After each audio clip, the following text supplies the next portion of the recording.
Every instrument is different, every room is very different. So you can never go to a site and say, I know what I'm going to do.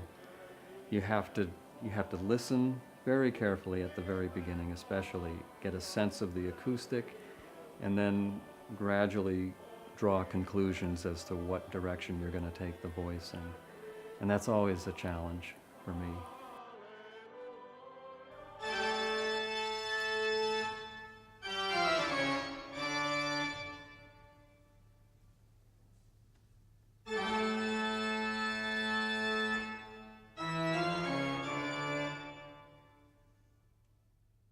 I think tin and lead may have been the easiest metals for the Renaissance and classical organ builders to get a hold of, easiest to deal with, and they just make a really good sound.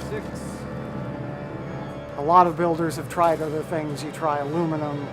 You know, a lot of people might think that aluminum or steel could make good organ pipes, but they're too hard. Give us a stir, Will, see what we got. We should just go.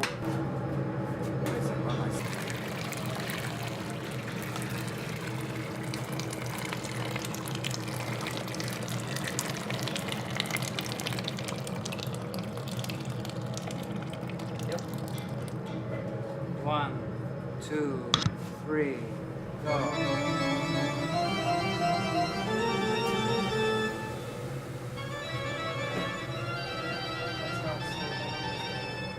The part of the pipe that resonates, that forms the tone and the basis of the tone and sort of gives it its sound, needs to be a metal that's, you know, that will resonate, that's flexible.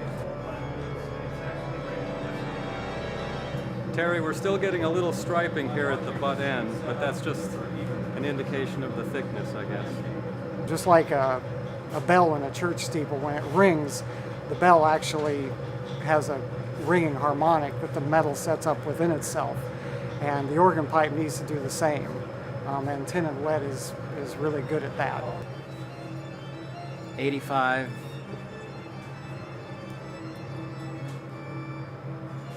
80. I like to have the thickness decrease gradually as we go up the sheet. That's exactly how we want to use the metal in the pipe, with a fairly heavy metal at the bottom of the pipe for strength, but thinner metal near the top of the pipe so there's not too much overall weight.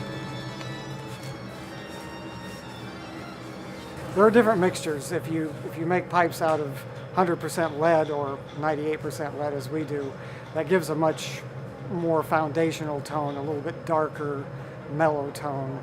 And if you increase the tin, it starts to get a little brighter, and it just helps the harmonics that way. And so the hammering process, simply as we move the hammer over the metal, gets rid of all those imperfections. And again, it's a traditional method, has been used for many hundreds of years. We've adapted it with modern air hammers, but it was originally done with hand hammers or trip hammers.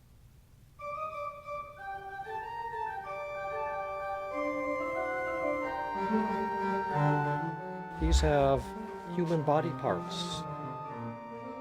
That's the body, this is the foot, that's the toe.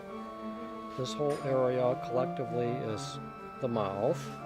You have an upper lip, a lower lip, a languid, which is, I think, Latin for tongue, and ears.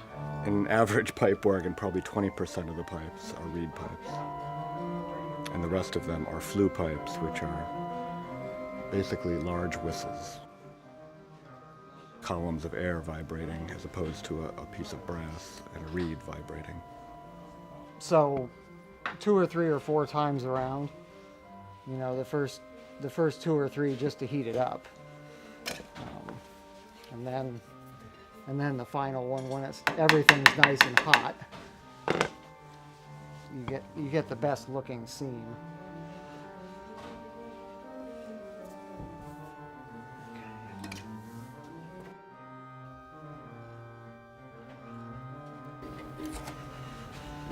Let's see if it works.